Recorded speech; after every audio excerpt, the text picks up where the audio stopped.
Please note that this video deals with subjects that may be very upsetting to some viewers. Now, while I firmly believe that we should all understand the relationship between food production and war, many historic events and atrocities of the 20th century will herein be discussed. Please be certain that you're okay with these subjects before continuing to watch this video. Napoleon once said that an army marches on its stomach, the point being that an army can't get from one conquest to the next without food. Now, he wasn't the first to figure this out, not hardly. Genghis Khan, some 600 years earlier, used this very much to his advantage. The Mongols, unlike a lot of Asian people, including the Jin Chinese, were lactose tolerant. This means their army could subsist on the energy-rich, slow-burning cheese and milk that they extracted from their horses, meaning that their transportation was also their food locker all in one. The lactose-intolerant Jin Chinese army, on the other hand, had to carry rice.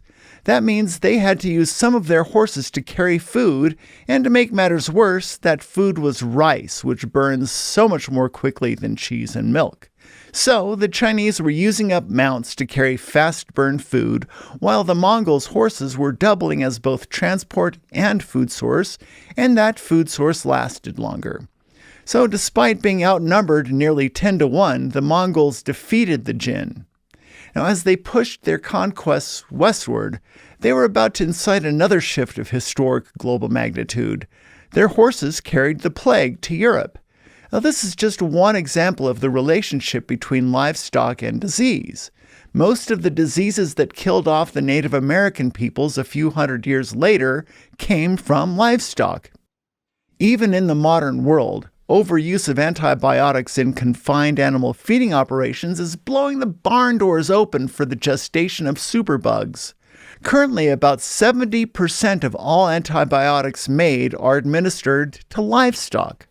Our proximity to domesticated animals in the food chain has been a major factor for the gestation and spread of pathogenic microbes for centuries, going back at least as far as Genghis Khan. Okay, so fast forward about 600 years to Napoleon, who also figured out the strategic importance of food.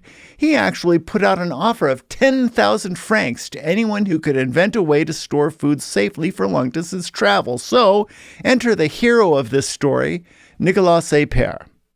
Appert answered Napoleon's call with the invention of canning.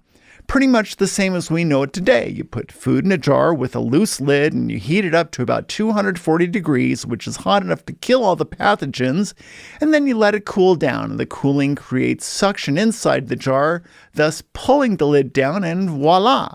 You end up with a vacuum-sealed jar of safe and ready-to-eat food. Appert didn't know why this worked, not really. Pasteur and germ theory had not yet made the scene, so it was a little mysterious, but at the end of the day, it didn't matter how it worked, so much as it mattered that it worked.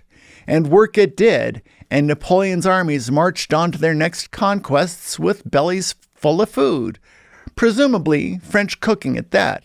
So apparently there must be something about a nice coq au vin that makes you just want to kill people. Let's not try that though, okay? But it doesn't stop with Napoleon, not hardly. And even though I'm skipping around a little bit, it's vital to understand how reciprocally impactful the relationship between food and warfare. In fact, without that relationship, our current food system could never exist, and nothing even remotely similar could. It wouldn't be much of a stretch, if at all, to say that the way we eat today is a direct outcome of the military-industrial complex. And that's why I'm calling this the seventh food revolution. I can't emphasize this enough. Warfare has an outsized influence on how we eat, and it wouldn't be much of a stretch to say that the military-industrial complex was the chief architect of our modern food system.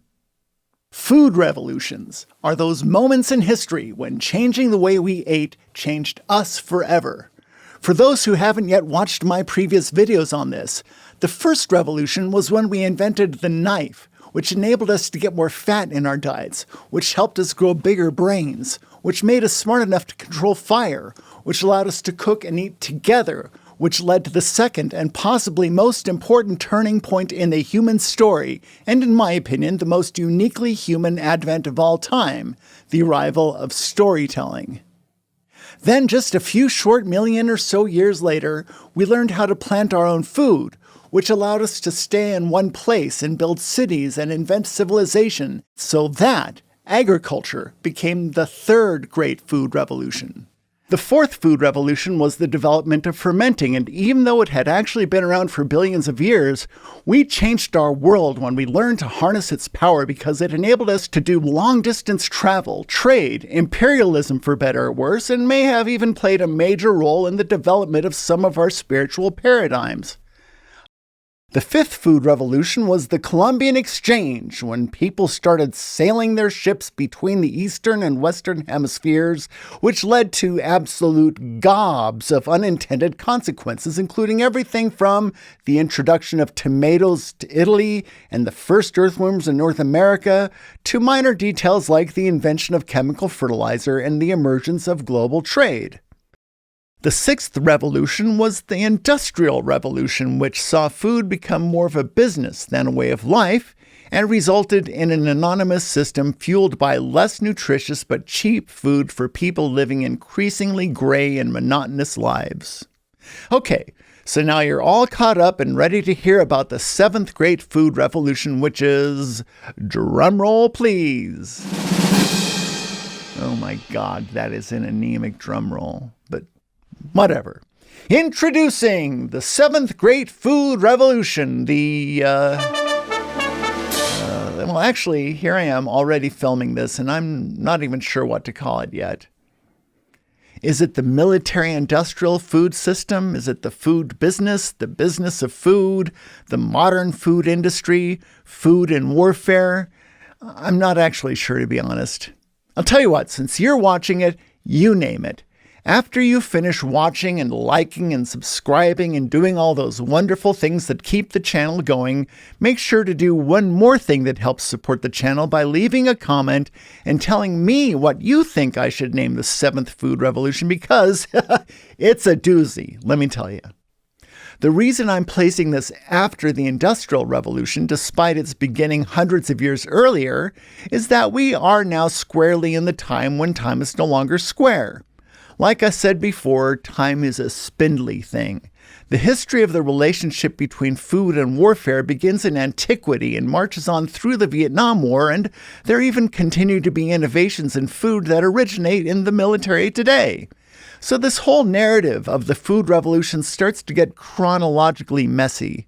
I'm putting this one right after the Industrial Revolution because it is during the 20th century that we see how war has directly shaped the world we take for granted, but even that's a little arbitrary, and I'll be the first to admit that to a certain degree, I'm doing it this way just 'cause.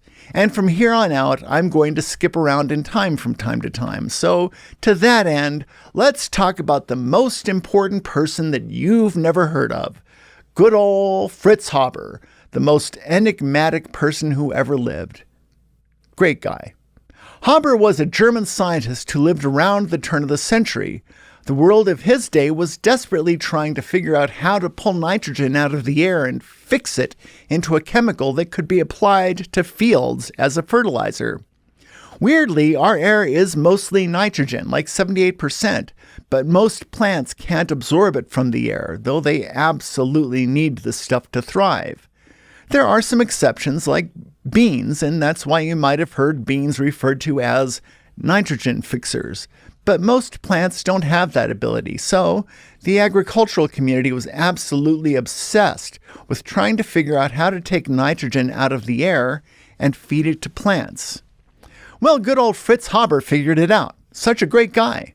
And along with his buddy, Carl Bosch, he invented what we now call industrial ammonia, which is made from atmospheric nitrogen and hydrogen. That industrial ammonia utterly revolutionized agriculture practically overnight. Thing is, that same chemical can also be used as a precursor to explosives that can make bombs, which is what the German army did during World War I.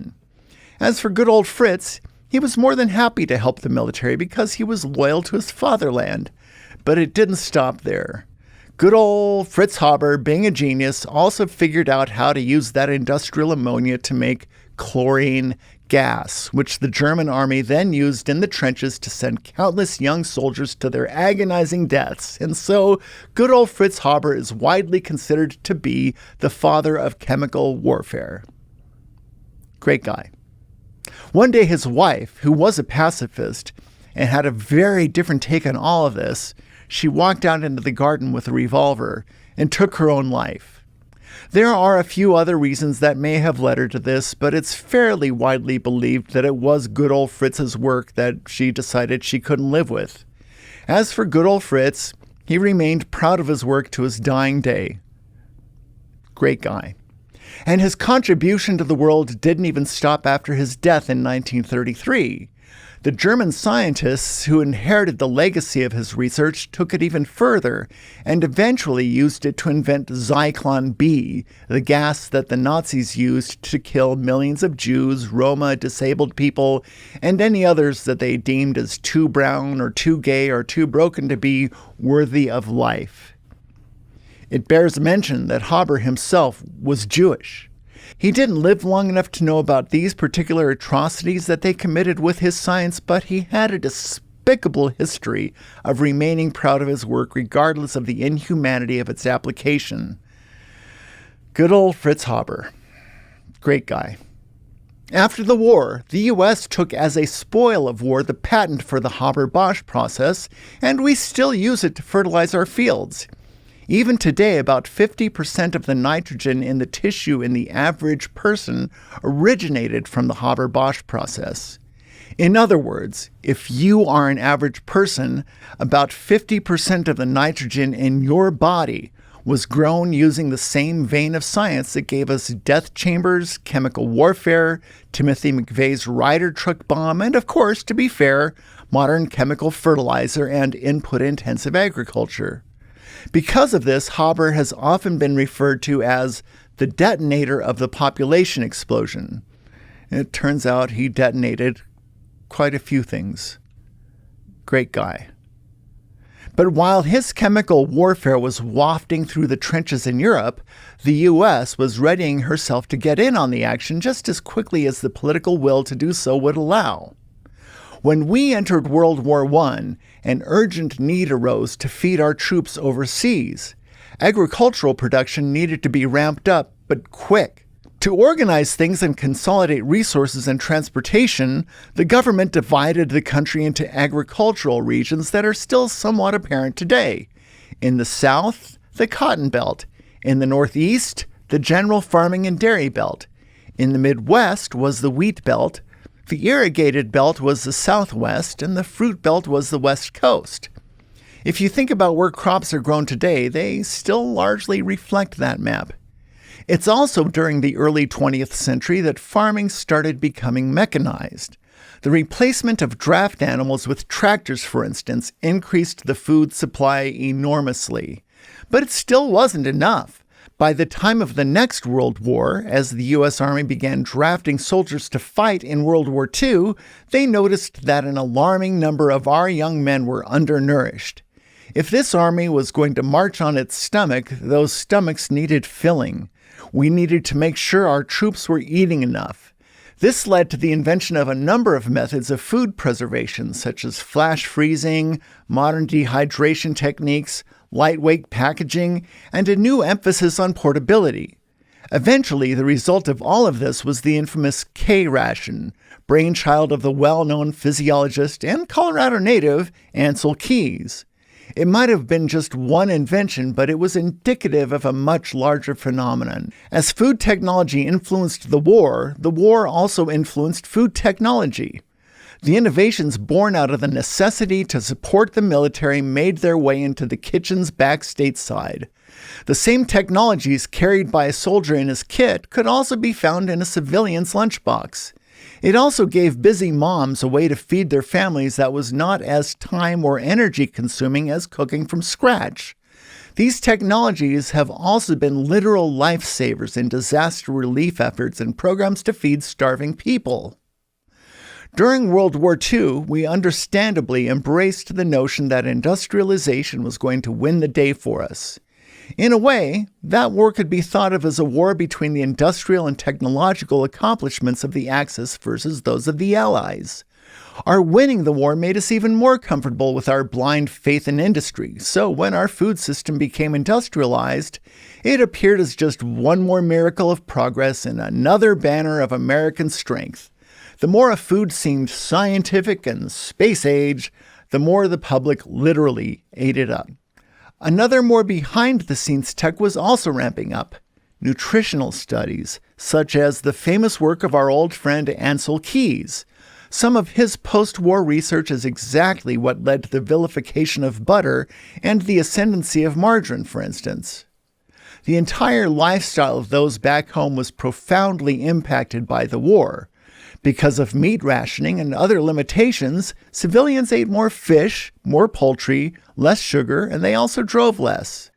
The chicken industry thrived while meat was being rationed, which led them to feel a bit of a panic at the end of the war, and we'll be hearing more about that later. But for now, it's important to note that when the war ended, food producers generally needed to find ways to maintain their profits while minimizing logistical changes to how they had been operating during the war. This is the period where American farming really became mechanized in earnest. Prior to World War II, only about 25% of farmers owned a tractor. By the end of the war, it was more than 40%, and by 1955, tractors outnumbered draft animals. These factors caused a number of technologies and players to constellate. As it turns out, the technology that led to the invention of chemical fertilizers was also the same technology that was used to build bombs and chemical war agents and for the systematic extermination of human beings. Because of this, the petrochemical business was at every corner of every constellation every step of the way. Most obviously, they were already supplying the fuel to run the tractors, trains, combines, and tanks. But they also started making pesticides and herbicides and chemical fertilizers. The two largest producers of Agent Orange, the insidious herbicide used to defoliate the forests and fields of Southeast Asia during the Vietnam War, and was later found to cause cancer among our own troops, were none other than Dow Chemical and Monsanto, two of the leading producers of agricultural chemicals, including the much maligned and notoriously insidious glyphosate, aka Roundup. This technological and economic constellation led to the transformation of our food production from a community of farmers across our great nation to an industrial complex controlled by a smaller number of stakeholders who had never set foot on a farm nor smelled the soil but had a nose instead for money. The initial outcome of this new marriage of industry and agriculture was enormous output capacity. The United States had the ability to produce food in amounts that the world had never seen, and at first blush that seems like a good thing. Heck, a great thing, right?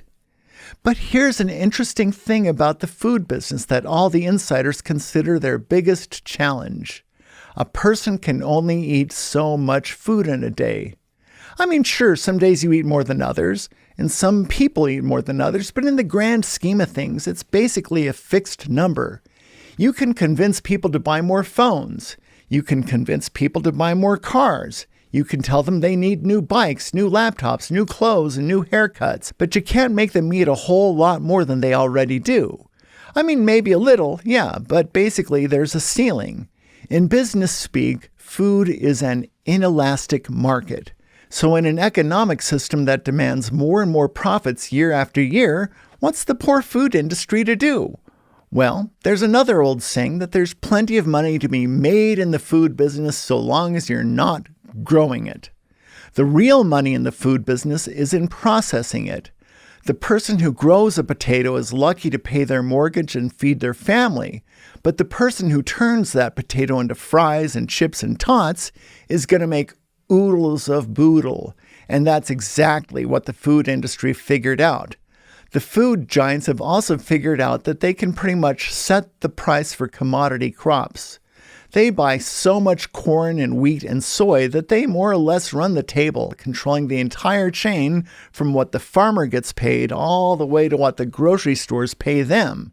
But no matter how much they ply, extort, and exploit, there will always be a limit to how much food a person can eat. With so much food now being produced, and especially the vast quantities of the commodity crops of corn, wheat, and soy, the way to make real money offloading all those commodities was to make more processed food. So enter TV dinners, snack foods, chips, fast food, drink mixes, ready-to-bake cookie dough, cake in a box, box dinners, box juice, box can, single serving, ready-to-heat, ready-to-eat, convenient, time-saving, prefabricated processed food, the stuff that takes up the vast majority of the grocery store shelves. The stuff that most of us mostly eat. Now bear in mind, they weren't just selling us food, they were selling us a way of life. With less time spent in the kitchen, Mom could enter the workforce. She could band together with her friends to demand the liberation of their gender. Young people could be brand loyal to their favorite soft drink. With so many brands and so much advertising, the food giants were selling us an entire way of life.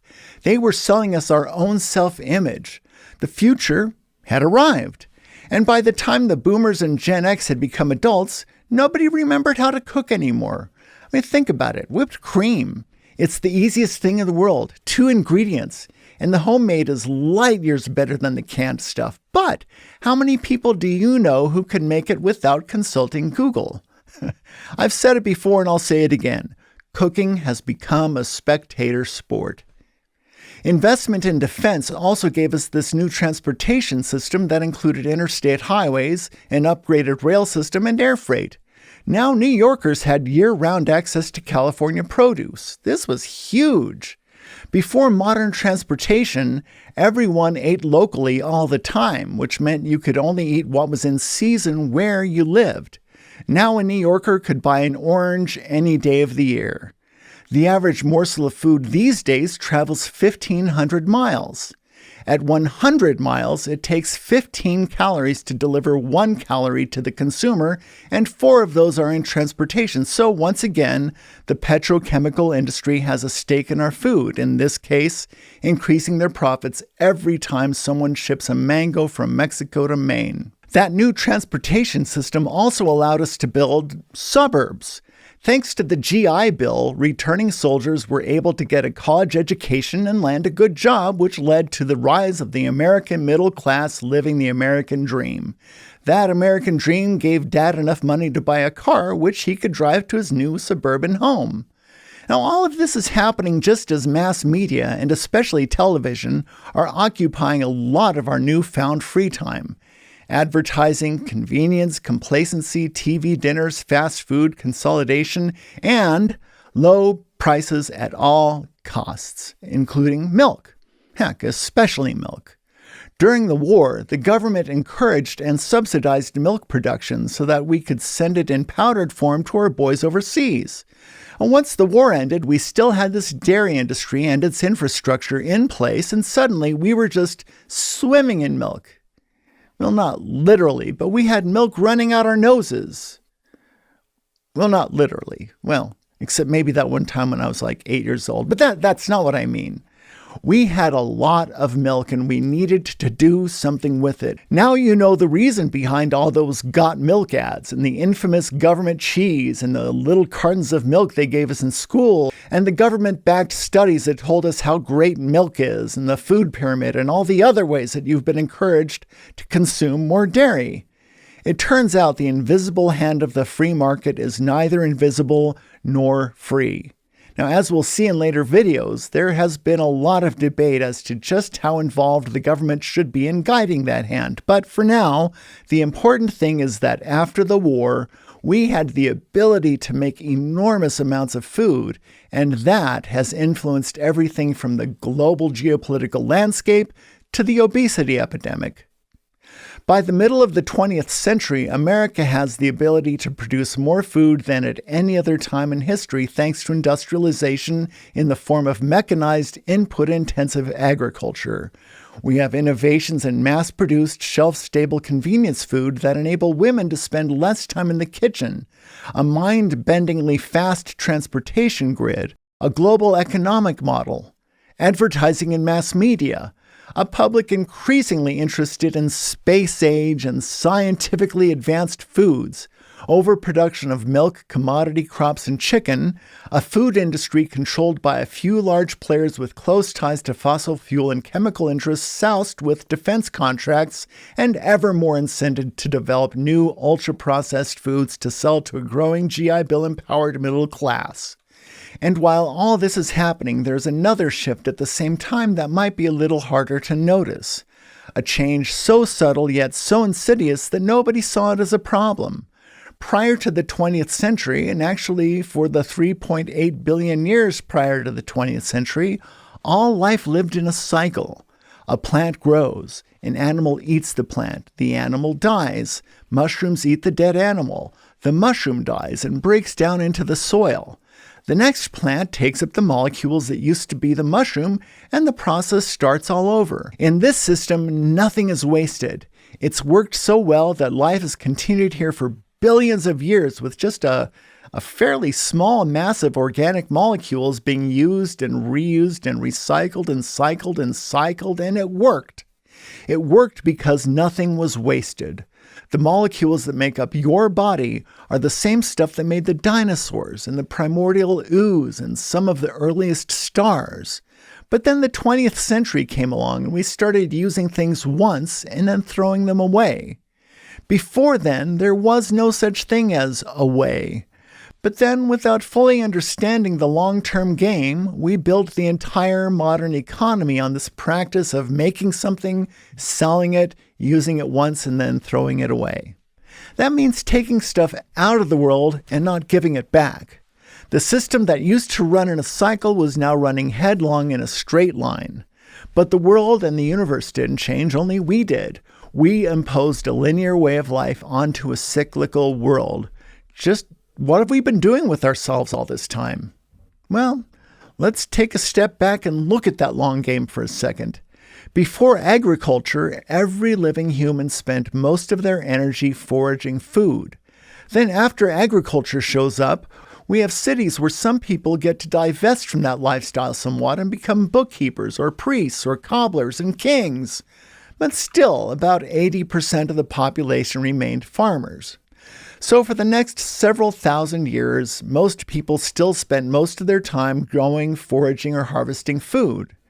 Yes, we had an emerging mercantile class that was especially powerful in the 18th century, and honestly, I'm a little surprised that nobody has called me out on that point. But nonetheless, the vast majority of humans were still spending most of their time producing and gathering food, just as it had been since the beginning.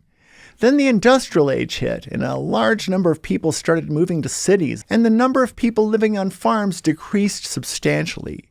Then finally, somewhere in the late 20th century, at least in this country, we crossed a threshold where for the first time, most people live in cities, and by 2050, it's projected that about 70% of the world's people will be city dwellers.